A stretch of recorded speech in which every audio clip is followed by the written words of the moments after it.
Imagine dying because you can't fall asleep. Not from pain, not from violence, and not from disease. At least not in the way we typically understand disease.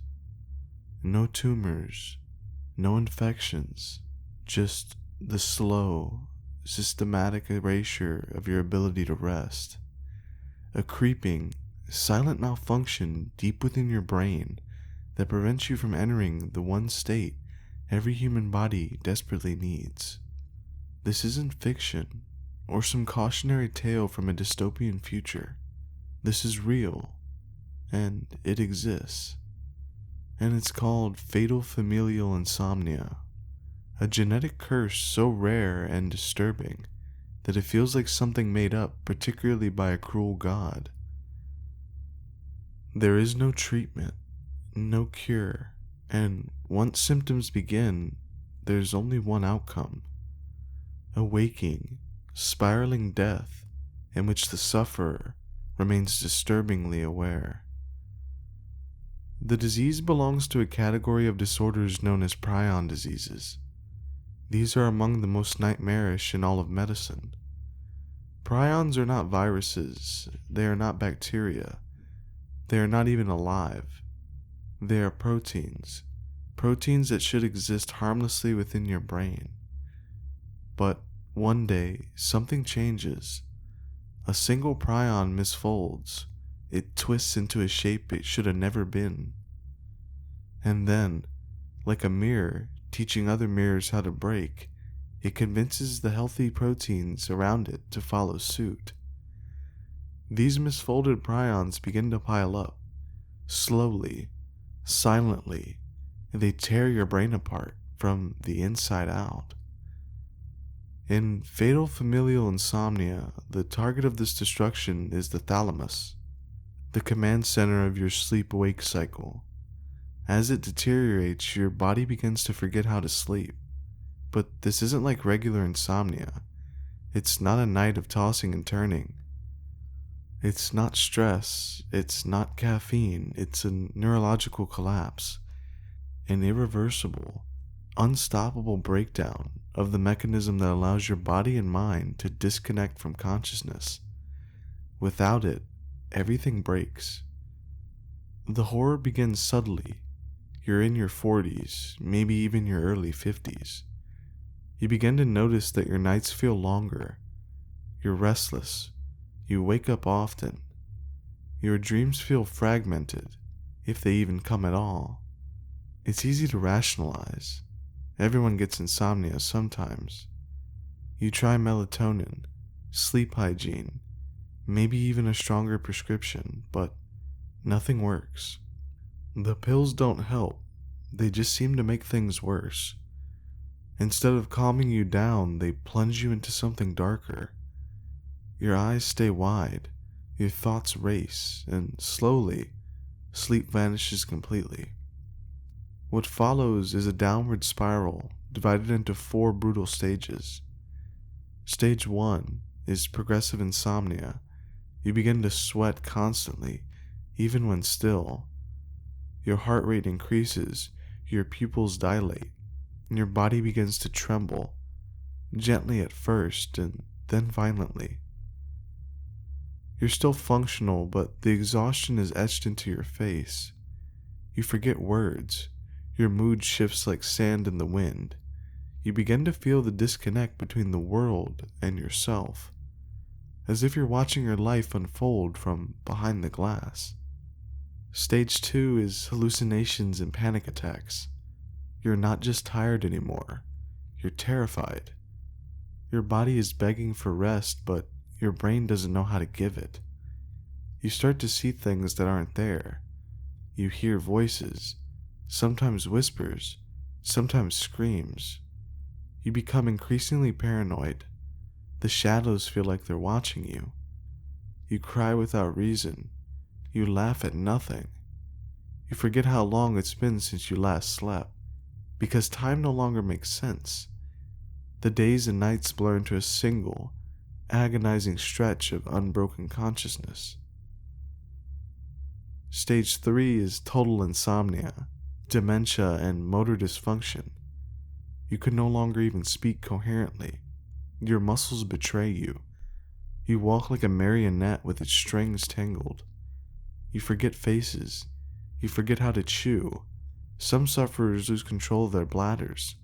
Some even go blind.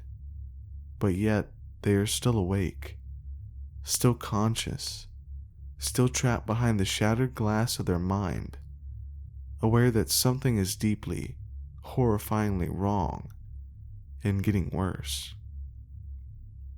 And finally, stage 4.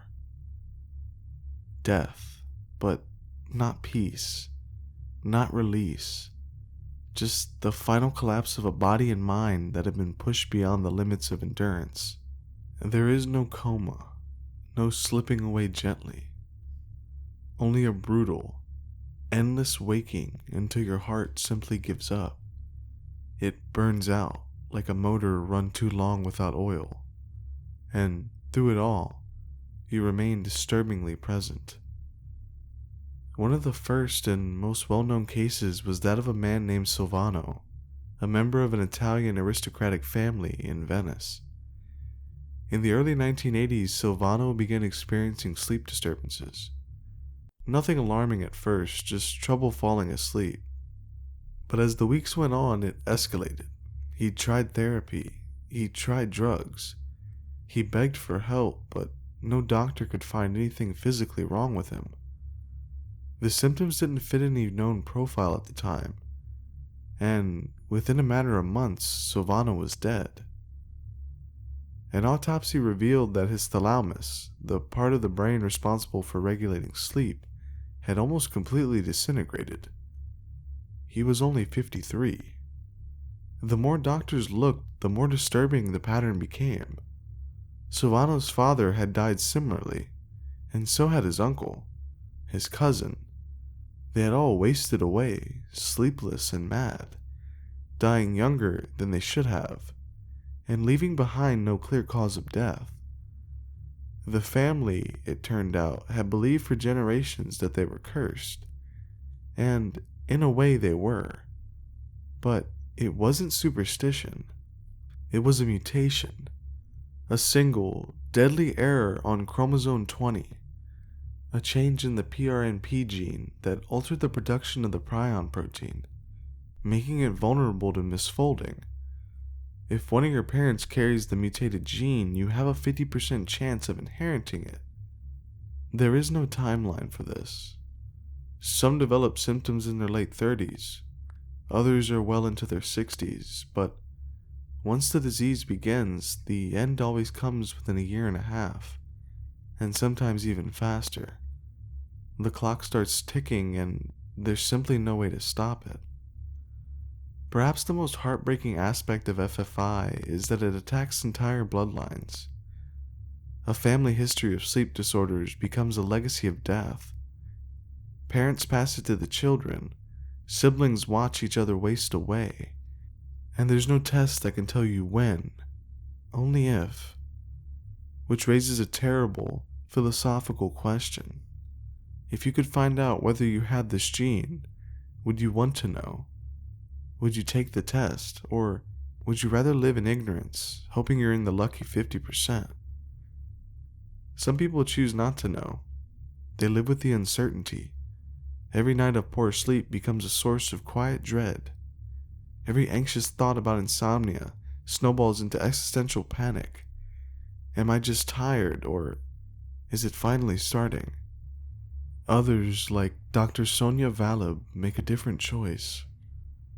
After watching her mother die from FFI at age 52, Sonia took the test and found out she carried the same gene as her mother. But instead of spiraling into despair, she made a bold, radical choice. She left her career and she went into medical school. She and her husband founded a lab dedicated to studying prion diseases. Today, they work on the front lines of this microscopic war, chasing a cure that may never come in time to save her. But Sonia keeps going, because if she can't save herself, maybe she can save someone else in the process. Right now, fewer than 100 families worldwide are known to carry the FFI mutation. But prion diseases don't always follow the rules. Some researchers believe spontaneous cases may occur in people with no family history, no known mutation, who simply develop it, like a fluke, a 1 in a billion, a protein folding wrong inside a perfectly healthy person, and from there, the collapse begins. What makes prions so terrifying isn't what they do, but how unstoppable they are. Unlike viruses or bacteria, you can't kill prions. They're not alive. They're simply your own flesh that has gone rogue. Heat doesn't destroy them. Radiation doesn't touch them. They aren't foreign invaders. They're fragments of yourself turned monstrous. A misfire of biology, a betrayal at the molecular level. In other prion diseases, researchers have experimented with every form of intervention imaginable: high-dose sedatives, artificial comas, genetic therapy, but nothing has worked. Once the misfolding starts, it doesn't stop. It spreads, and it consumes. Doctors have tried to induce sleep in FFI patients through extreme sedation, but it doesn't work. The body may become unconscious, but the brain remains active. Sometimes patients are fully paralyzed, yet still conscious. They report hearing voices in the room, seeing shapes. They can't move. They can't speak, but they can think, and they can feel, and they're awake in the deepest sense of the word. Some sufferers have kept journals during their descent. Silvano did. His early entries are lucid, desperate, reflective. He writes about feeling like a ghost in his own life. He describes watching himself become a stranger. His words grow more chaotic. The handwriting slants. The spacing breaks. Toward the end, he simply writes the word help, again and again. One page is just the word sleep, repeated hundreds of times in frantic, shaky strokes. The last pages are blank. His body's still alive, but his mind was already gone. We often treat sleep as optional, a luxury we can cut short, but FFI reminds us that sleep is not a privilege. It is a necessity. It's the scaffolding that holds our sanity in place. It's where we heal, where we process grief, and where we store memories. Where the deepest parts of us sort the chaos of life into something livable. Without it, you don't just become tired, you become undone. Without sleep, the mind collapses. Memories decay. Emotions become volatile. You lose coordination, logic, empathy. Eventually, the very concept of self dissolves. You hallucinate, you convulse, and through it all, you're still there, watching, feeling, and trapped. Today, research into FFI and other prion diseases is still ongoing. New experimental therapies are cropping up, and they aim to prevent the PNRP gene from expressing its mutated protein. Other scientists are working on stabilizing prions, blocking their ability to misfold. There's hope, but it's sadly distant and not yet real. For now, there is only waiting. If you carry the gene, you live day by day beneath a shadow, not knowing when it will fall. Not knowing whether that sleepless night is just stress or the very beginning of the end. And so we return to the terrible question. Would you want to know? Would you want to live your life with the certainty of death you cannot prevent? Or would you rather cling to the illusion of safety, pretending sleep is forever yours to keep? Because fatal familial insomnia teaches us something deeply uncomfortable, that we are not protected by strength or intelligence. or even love. We are protected by something far more delicate, something so fragile we barely notice it until it's gone. And that is sleep, the act of letting go, the act of surrender, the moment each night when we trust the world enough to close our eyes and disappear, hoping we'll wake again. For those with FFI, that trust is broken, that promise is revoked. Sleep becomes one thing they can never touch again. And so they descend, awake, aware, and utterly alone, into death. Not with a bang, but with wide, open eyes.